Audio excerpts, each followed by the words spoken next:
देखिए, ना तो आईसीसी ने क्रिकेट इन्वेंट किया है, ना ही आईसीसी क्रिकेट के कोई रूल्स बनाती है। वेस्ट इंडीज कोई कंट्री नहीं है, बल्कि कई ग्रुप्स ऑफ कंट्री ने मिलकर एक फेडरेशन बना के भेज दिया था। वहीं ऑस्ट्रेलिया क्रिकेट की बात करें तो जो ऑस्ट्रेलियन क्रिकेट बोर्ड है वो एक पब्लिक कंपनी की तरह चलता है। कुछ बोर्ड्स अमीर हैं और कुछ बोर्ड्स के पास पैसा कम है। तो इन सब के पीछे एक्चुअल रीजन क्या है? कई बार ऐसा भी होता है कि कुछ बोर्ड्स अगर फाइनेंशियली स्ट्रगल कर रहे होते हैं तो उनका मैच इंडिया से करवाया जाता है ताकि उनकी जो फाइनेंशियल कंडीशन है वो सुधर जाए। नेटफ्लिक्स की जो हालत चल रही है, अगर वो हॉटस्टार की तरह क्रिकेट में घुस गया तो उसकी सारी दिक्कतें सही हो जाएंगी, क्योंकि बीसीसीआई को भी पता है कि रिटायर होने के बाद कितना भी बड़ा प्लेयर क्यों ना हो, इंडियन ऑडियंस उसको नहीं देखती है। और टी20 में बहुत ही कम स्लॉट्स मिल पाते हैं ऐड दिखाने के, इसलिए सारे बोर्ड चाहते हैं कि टेस्ट क्रिकेट कभी खत्म ना हो। इस एक इंसिडेंट ने बीसीसीआई को काफी हिट किया और उसके बाद से बीसीसीआई ने इसको पर्सनली ले लिया और फिर वर्ल्ड कप को इंडिया में कराने की मुहिम चालू हुई। पहले बीसीसीआई को 5 लाख रुपए उल्टा देने होते थे दूरदर्शन को मैच दिखाने के लिए।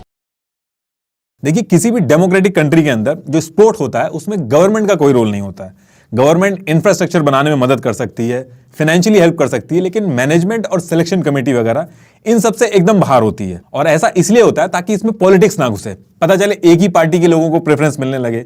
बेसिकली हर एक स्पोर्ट्समैन के लिए इक्वल प्लेटफॉर्म हो, इसलिए स्पोर्ट्स के अंदर गवर्नमेंट का इंटरफेरेंस अलाउड नहीं होता है। अभी रिसेंटली आपने देखा होगा AIFF all India football federation को फीफा ने बैन कर दिया था, क्योंकि AIFF की जो मैनेजमेंट कमेटी थी उसमें हमारी गवर्नमेंट ने इंटरफेरेंस किया था। पहले आईसीसी का नाम इंपीरियल क्रिकेट कॉन्फ्रेंस था, ये इंटरनेशनल क्रिकेट खिलवाती थी अलग अलग कंट्रीज के बीच में, लेकिन उस पर्टिकुलर टाइम में इंडिया की तरफ से कोई भी टीम नहीं थी। इंडिया के अंदर अलग अलग ग्रुप्स क्रिकेट खेलते थे, लेकिन इंटरनेशनल टूर्नामेंट में इंडिया नहीं जा पाती थी। लेकिन 1926 में कोलकाता के अंदर एक क्रिकेट क्लब था, कैलकाटा क्रिकेट क्लब, ये इंडिया के अंदर क्रिकेट खेलते थे। इस क्लब ने लंदन में जाके आईसीसी से मीटिंग की इंटरनेशनल क्रिकेट खेलने के लिए। उसके बाद मल्टीपल मीटिंग्स हुई और 1928 में बीसीसीआई बनाई गई और आईसीसी ने बीसीसीआई को मान्यता दी कि आप इंटरनेशनल क्रिकेट खेल सकते हो। और तब से लेकर आज तक बीसीसीआई इंडियन क्रिकेट टीम को रिप्रेजेंट करता है। बीसीसीआई को चैरिटेबल ट्रस्ट की तरह बनाया गया था और आज भी ये चैरिटेबल ट्रस्ट की तरह ही चलती है। इसमें गवर्नमेंट का कोई रोल नहीं होता है। आज की डेट में गवर्नमेंट खुद एक क्रिकेट की टीम बना के वर्ल्ड कप खेलने भेज दे तो नहीं बना सकती, क्योंकि आईसीसी के लिए इंडिया को बीसीसीआई रिप्रेजेंट करता है। वेस्ट इंडीज कोई कंट्री नहीं है, बल्कि कई ग्रुप्स ऑफ कंट्री ने मिलकर एक फेडरेशन बना के भेज दिया था। वहीं ऑस्ट्रेलिया क्रिकेट की बात करें तो जो ऑस्ट्रेलियन क्रिकेट बोर्ड है वो एक पब्लिक कंपनी की तरह चलता है, उसमें गवर्नमेंट का कोई रोल नहीं है। देखिए, गवर्नमेंट ऐसे तो इंटरफेयर नहीं करती किसी स्पोर्ट्स में, लेकिन इंफ्रास्ट्रक्चर हो गया, ग्राउंड को लेके फाइनेंशियली सपोर्ट करना हो, किसी पर्टिकुलर गेम को प्रमोट करना हो तो उसमें हेल्प कर देती है। लेकिन हर एक फेडरेशन हर एक स्पोर्ट्स को नहीं करती है। गवर्नमेंट सिर्फ उस फेडरेशन को सपोर्ट करती है जिसका एफिलिएशन इंटरनेशनल ओलंपिक कमेटी से होता है। अब आप कहोगे कि खो खो, कबड्डी ये तो ओलंपिक में नहीं है, तो इनको गवर्नमेंट क्यों सपोर्ट करती है? देखिए, कुछ एक्सेप्शंस हैं, जैसे kho kho, kabaddi, tug of war, इन्होंने अलग से एप्लीकेशन डाली है और गवर्नमेंट ने भी इनको एक्सेप्ट किया। इनको भी जैसे बाकी ओलंपिक में जाने वाले स्पोर्ट्स को मदद मिलती है, इन गेम्स को भी मिलने लगी है। लेकिन बीसीसीआई एक लौता ऐसा स्पोर्ट है इंडिया के अंदर जिसने अभी तक अप्लाई नहीं किया गवर्नमेंट से मदद के लिए। बीसीसीआई चाहता ही नहीं है कि गवर्नमेंट से कोई सपोर्ट आए। इनफैक्ट मल्टीपल टाइम्स गवर्नमेंट ने खुद बोला है कि आप अप्लाई करिए, गवर्नमेंट सपोर्ट करेगी, लेकिन बीसीसीआई ने कभी भी ऐसा अप्लाई नहीं किया। इसीलिए बीसीसीआई इंडिया के अंदर बाकी स्पोर्ट्स से अलग है, जो इतना बड़ा है और इतने बड़े लेवल पे खेल रहा है, लेकिन गवर्नमेंट उसमें कुछ भी मदद नहीं कर रही है। जो भी पैसा बीसीसीआई कमाती है उसमें से ना तो कोई टैक्स गवर्नमेंट को जाता है, ना ही गवर्नमेंट कुछ बीसीसीआई को देती है। आईपीएल के केस में बीसीसीआई को टैक्स देना पड़ता है, वो मैं अभी आपको लास्ट में बताऊंगा कि कैसे होता है। अब क्वेश्चन ये है कि बीसीसीआई का तो समझ में आ गया, लेकिन ये आईसीसी क्या है, इसको कौन सी कंट्री मैनेज करती है, यह है क्या एक्चुअल में? देखिए, ना तो आईसीसी ने क्रिकेट इन्वेंट किया है, ना ही आईसीसी क्रिकेट के कोई रूल्स बनाती है। आईसीसी का सिर्फ इतना काम है कि वो बने हुए रूल्स को सही से फॉलो हो रहे हैं कि नहीं उनका ध्यान रखे, और जो इंटरनेशनल मैचेस हो रहे हैं कंट्रीज के बीच में उनको करवाए, उनको मैनेज करे। एक क्रिकेट मैच में जो अंपायर्स होते हैं, मैच रेफरीज, कमेंटेटर्स हैं, उनको मैनेज करे और उनकी सैलरीज देखे, ड्रग्स और फिक्सिंग का ध्यान रखे। क्रिकेट का कोई भी रूल जो आज तक बना है या उसमें कोई अमेंडमेंट हुआ है या आगे भी कोई रूल बनेगा, उसको एमसीसी यानी मलुबन क्रिकेट क्लब देखता है। एक तरह से आप ऐसे समझ लीजिए कि एमसीसी जो है वो क्रिकेट का मालिक है और उसने सारे काम सही से हो रहे हैं कि नहीं इनको देखने के लिए आईसीसी को रखा है। आईसीसी लॉ नहीं बनाता है, लेकिन क्रिकेट खेलते टाइम चीजें मैनेज कैसे होंगी और हर कोई डिसिप्लिन में है कि नहीं, ये सारी चीजें देखता है। जो मैच के बीच में मैच रेफरी होता है वो आईसीसी की तरफ से ही होता है, वही देखता है कि क्रिकेट के अंदर सारे डिसिप्लिन फॉलो हो रहे हैं कि नहीं, और अगर कोई गाइडलाइन सही से फॉलो नहीं कर रहा है तो उसके ऊपर जुर्माना लगा देता है। आपने एक चीज और नोटिस की होगी कि टोटल 108 आईसीसी के मेंबर्स हैं जो क्रिकेट खेलते हैं, लेकिन इंडिया कभी भी बरमूडा या फिर नीदरलैंड के साथ बायलैटरल खेलता हुआ नहीं दिखता है। तो ऐसा है क्या, इसके पीछे रीजन क्या है? देखिए, 108 में से आईसीसी के 12 फुल मेंबर्स हैं। जो भी टेस्ट खेलते हैं उनको फुल मेंबर्स बोला जाता है। आईसीसी के मेंबर्स तो कंट्रीज बन जाती हैं, लेकिन अगर ओडीआई का स्टेटस चाहिए तो 2 टेस्ट प्लेइंग नेशंस को हराना होगा। अगर टेस्ट का स्टेटस चाहिए तो 5 टेस्ट प्लेइंग नेशंस को हराना होगा। और ये जो क्राइटेरिया मैं आपको बता रहा हूं ये चेंज भी होता रहता है। ऐसे तो इन कंट्रीज को टेस्ट प्लेइंग कंट्रीज के साथ खेलने का मौका नहीं मिलता है, लेकिन वर्ल्ड कप में इनको मौका मिलता है और वर्ल्ड कप खेलने के लिए भी क्वालिफाई करना होता है। कुल मिलाकर जब तक एक टीम अच्छी खेलने वाली क्रिकेट टीम नहीं बनती है, उसको डायरेक्ट बड़ी टीमों से खेलने का मौका नहीं मिलता। देखिए, ऑल ओवर वर्ल्ड में इंटरनेशनल जितने भी क्रिकेट के मैच होते हैं, दो तरीके से मैच होते हैं, एक तो बायलैटरल और एक होते हैं आईसीसी के टूर्नामेंट्स। आईसीसी का एक आईसीसी फ्यूचर टूर प्रोग्राम होता है जो हर 10 साल के लिए अपना एक कैलेंडर पब्लिश करता है, जिसमें यह होता है कि आने वाले 10 साल के अंदर जो भी आईसीसी के फुल मेंबर्स हैं, यानी कि जो भी टेस्ट प्लेइंग कंट्रीज हैं, उनके बीच में मैचेस होंगे। हर किसी का एक दूसरे के साथ, एक होम होगा, एक अवे बायलैटरल सीरीज होगी। इसमें टेस्ट, ओडीआई और टी20 के मैचेस कंबाइन करके होते हैं। लेकिन ये जितने भी बायलैटरल मैच होते हैं, इसमें आईसीसी का कोई रोल नहीं होता। जिन दो कंट्रीज के बीच में मैच होते हैं, ये उन दोनों कंट्रीज के रेस्पेक्टिव बोर्ड्स खुद देखते हैं। आईसीसी बस अंपायर वगैरह भेज देगा।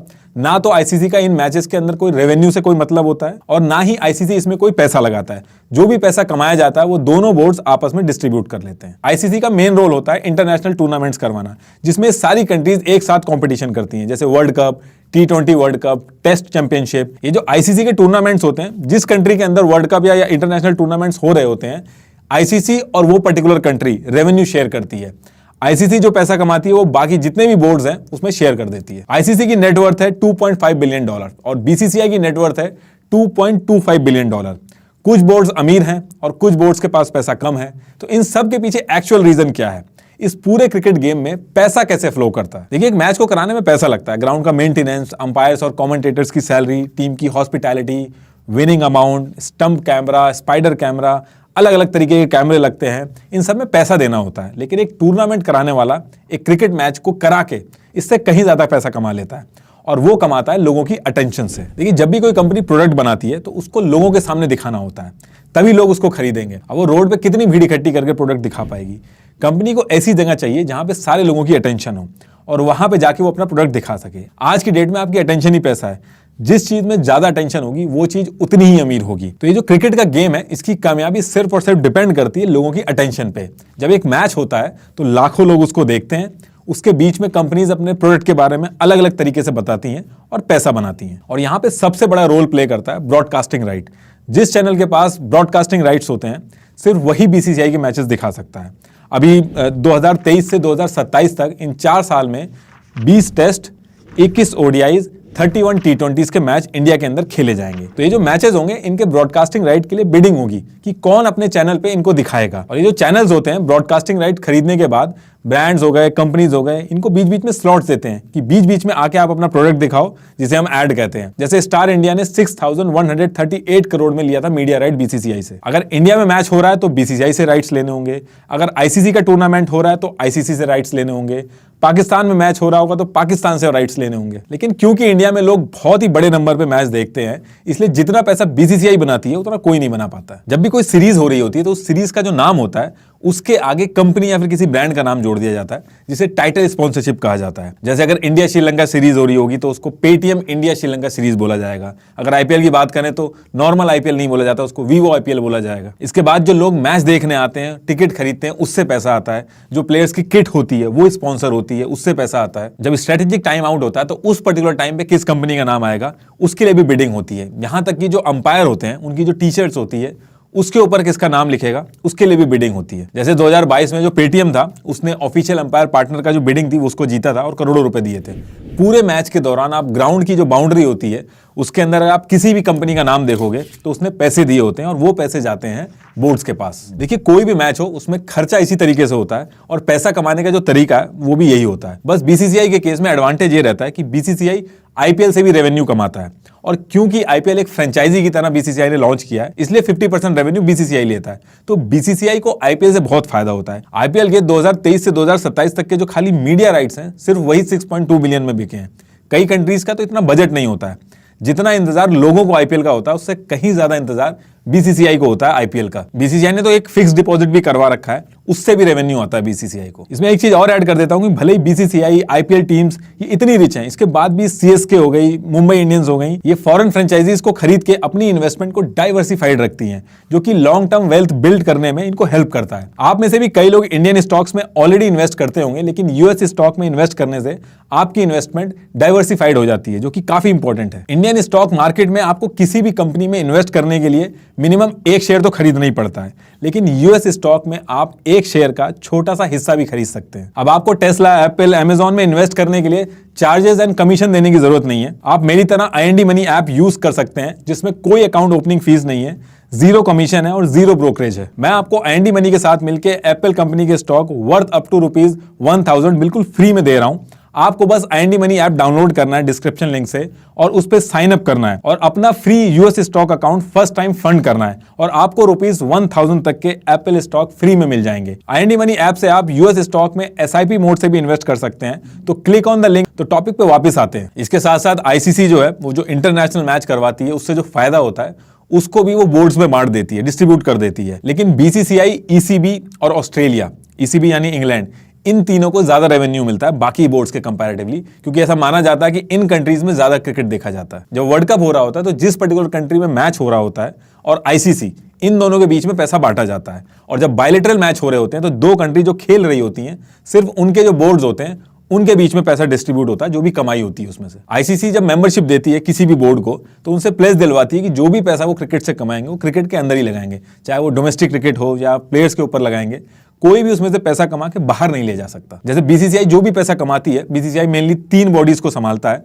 एक तो men's and women Indian cricket team, under 19 cricket team, India A team, India B team और डोमेस्टिक क्रिकेट, इन सबको मेंटेन करता है जो भी पैसा आता है। जैसे कई बिजनेसेस अपनी फ्रेंचाइजी निकालते हैं, ऐसे ही BCCI ने भी अपनी फ्रेंचाइजी निकाली है T20 की, IPL के नाम से। और इंडियन ऑडियंस का इतना इंपैक्ट है कि बहुत ही कम टाइम में IPL पूरे वर्ल्ड में सबसे अमीर क्रिकेट लीग बन गई। IPL के ओनर्स ने 10 से 15 साल में मैसिव ग्रोथ देखी है। BCCI का इतना इन्फ्लुएंस है कि IPL एक लौती ऐसी क्रिकेट लीग है जिसके लिए अलग से स्पेशल विंडो बनाई गई है ICC FTP में। ICC FTP में स्पेशल विंडो होने का मतलब यह है कि जब IPL चल रहा होगा तो उस पर्टिकुलर टाइम पे जो बाकी इंटरनेशनल मैचेस होंगे वो बिल्कुल ना के बराबर होंगे। ऐसा किसी और क्रिकेट लीग के लिए नहीं होता। देखिए BCCI जो है वो दुनिया का सबसे बड़ा, सबसे अमीर और सबसे ज्यादा इन्फ्लुएंशियल बोर्ड है। उसके पीछे रीजन यही है कि इंडिया में लोग क्रिकेट बहुत ज्यादा देखते हैं। 80% वर्ल्ड क्रिकेट की जो इनकम है वो इंडिया से आती है। अराउंड 700 मिलियन लोग देखते हैं क्रिकेट को इंडिया के अंदर। बहुत बड़ा नंबर है ये। जब किसी मैच में इंडिया होती है तो एकदम से उसकी व्यूअरशिप बढ़ जाती है। कई बार ऐसा भी होता है कि कुछ बोर्ड अगर फाइनेंशियली स्ट्रगल कर रहे होते हैं तो उनका मैच इंडिया से करवाया जाता है ताकि उनकी जो फाइनेंशियल कंडीशन है वो सुधर जाए। किसी टूर्नामेंट में अगर इंडिया जल्दी बाहर हो जाता है तो ओवरऑल टूर्नामेंट की कमाई गिर जाती है क्योंकि व्यूअरशिप गिरती है। 2011 में जब इंडिया वर्ल्ड कप जीता था तो रिकॉर्ड तोड़ पैसा बनाया था ICC ने। कई एक्सपर्ट्स का यह कहना है कि नेटफ्लिक्स की जो हालत चल रही है, अगर वो हॉटस्टार की तरह क्रिकेट में घुस गया तो उसकी सारी दिक्कतें सही हो जाएंगी। इस लेवल का क्रेज है इंडिया के अंदर क्रिकेट का।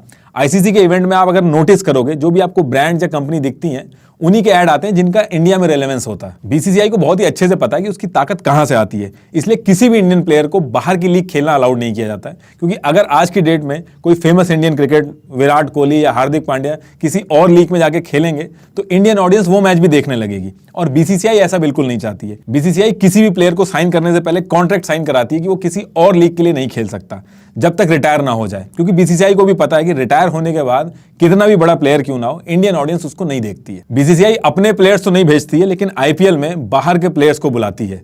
एडम गिलक्रिस्ट जो थे उन्होंने काफी बार आवाज उठाई इस चीज को लेके, लेकिन कोई कुछ नहीं कर पाया। कोई भी बोर्ड BCCI को नाराज नहीं करना चाहता। इनफैक्ट जितने भी क्रिकेट बोर्ड्स हैं वो चाहते हैं कि इंडिया के साथ मैच हो।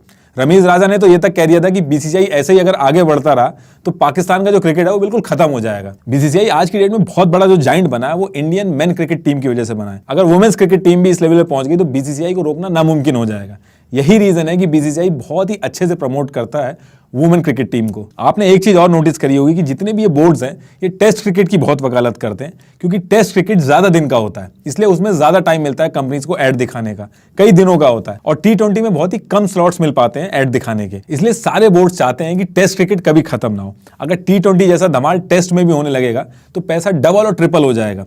इसलिए ये लोग टेस्ट चैंपियनशिप भी लेके आए, लेकिन उसका इतना ज्यादा इंपैक्ट हुआ नहीं। उसके बाद भी टेस्ट क्रिकेट की जो व्यूअरशिप है वो T20 के कंपैरेटिवली डे बाय डे गिरती जा रही है। ज्यादातर जो ब्रॉडकास्टर्स हैं वो टेस्ट क्रिकेट को अवॉइड करते हैं, लेकिन BCCI ने मैंडेटरी कर दिया है कि T20, ODI और टेस्ट क्रिकेट, इन तीनों के राइट्स एक साथ ही मिलेंगे। ऐसा नहीं होगा कि खाली T20 के राइट्स मिल गए और टेस्ट के छोड़ दिए, इन तीनों के एक साथ ही लेने होंगे। इसलिए चैनल्स की मजबूरी हो जाती है टेस्ट के जो राइट्स हैं उसको भी सेम प्राइस पे लेना, और जो BCCI चाहेगा उसके खिलाफ ये लोग कुछ नहीं कर सकते। लेकिन BCCI हमेशा से इतना रिच नहीं था।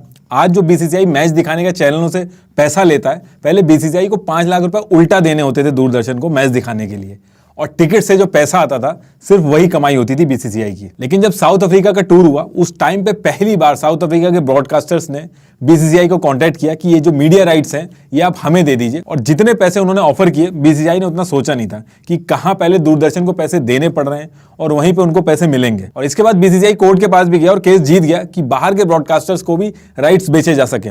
और यहां से बीसीसीआई का गेम चेंज हो गया। $6 लाख आए थे 1993 में बीसीसीआई के पास। जो दूरदर्शन बीसीसीआई से मैच दिखाने के पैसे ले रहा था उसी दूरदर्शन ने ईयर 2000 में 240 करोड़ दिए थे बीसीसीआई को।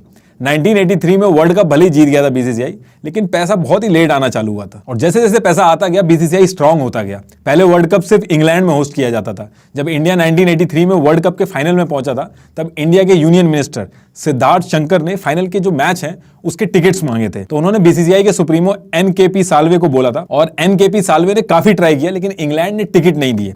और ऐसा नहीं था कि टिकट्स अवेलेबल नहीं थे, इंग्लैंड की टीम उस टाइम पे फाइनल में नहीं पहुंची थी, वहां पे सारी सीटें खाली थी, लेकिन उसके बाद भी टिकट्स नहीं दिए गए। इस एक इंसिडेंट ने बीसीसीआई को काफी हिट किया और उसके बाद से बीसीसीआई ने इसको पर्सनली ले लिया और फिर वर्ल्ड कप को इंडिया में कराने की मुहिम चालू हुई। फिर ऑस्ट्रेलिया, पाकिस्तान और श्रीलंका के जो बोर्ड्स थे उनके साथ मिलकर इंग्लैंड को मजबूर किया गया और पहली बार वर्ल्ड कप इंग्लैंड से निकल के इंडिया के अंदर आया। बीसीसीआई का आगे बढ़ने का एक रीजन ये भी था कि इसमें बाकी फेडरेशंस की तरह करप्शन उस लेवल पे नहीं था, लेकिन फिर भी ब्यूरोक्रेट्स जो थे, पॉलिटिशियंस थे, इसमें घुसे रहते थे ताकि बीसीसीआई के जो फंड्स हैं उनको कंट्रोल कर सके। आपने नोटिस किया होगा कि बीसीसीआई की जितनी भी हायर अथॉरिटी है उसमें क्रिकेटर्स कम और पॉलिटिशियंस ज्यादा हैं। अब गवर्नमेंट डायरेक्ट तो इंटरफेयर नहीं कर सकती, लेकिन उसने नजर रखने के लिए एक लोधा कमेटी बनाई है। मैच फिक्सिंग के टाइम पे इसको बनाया गया था। इसका काम यह था कि बीसीसीआई के जो रूल्स वगैरह उनको मॉनिटर करे, कोई करप्शन हो तो उसको देखे, कोई अलग अलग रिकमेंडेशन हो, कोई चेंज की जरूरत हो तो वो बीसीसीआई को बता दे। वैसे तो बीसीसीआई खुद ही सारे काम करता है, गवर्नमेंट का इसमें कोई इंटरफेरेंस नहीं रहता, लेकिन लोधा कमेटी जो है वो इसको मॉनिटर करती रहती है। इन सारी चीजों में एक चीज ये अच्छी है कि बीसीसीआई की वजह से इंडिया की जो इकोनॉमी है उसको भी बूस्ट मिलता है। और बीसीसीआई का इतना इंपैक्ट हो गया कि ऑस्ट्रेलियन, इंग्लैंड और सारे क्रिकेटर्स, हिंदी में आप इनको बोलते हुए सुनोगे, इंडियन कैप्टन्स के अंदर में आप विदेशी प्लेयर्स को खेलते हुए देखोगे और इन सब का क्रेडिट जाता है बीसीसीआई को। क्रिकेट की वजह से हमारा जो टूरिज्म है वो बूस्ट होता है, नई जॉब्स आती हैं, कल्चर हमारा दुनिया के सामने आता है, होटल और रेस्टोरेंट्स हैं इनका बिजनेस जो है वो बूस्ट होता है। बीसीसीआई के जो कॉर्पोरेट इवेंट्स होते हैं, आईपीएल वगैरह, उससे टैक्स मिलता है गवर्नमेंट को और इन सब चीजों का क्रेडिट जाता है बीसीसीआई को। और लास्ट में आपको फिर से बता दूं कि IND मनी ऐप एकदम सेफ ऐप है। इसे 6 मिलियन से ज्यादा इंडियंस यूज कर रहे हैं। तो अभी डाउनलोड करें ऐप को डिस्क्रिप्शन लिंक से और फ्री एप्पल शेयर्स क्लेम करिए अकाउंट फंड करने पे।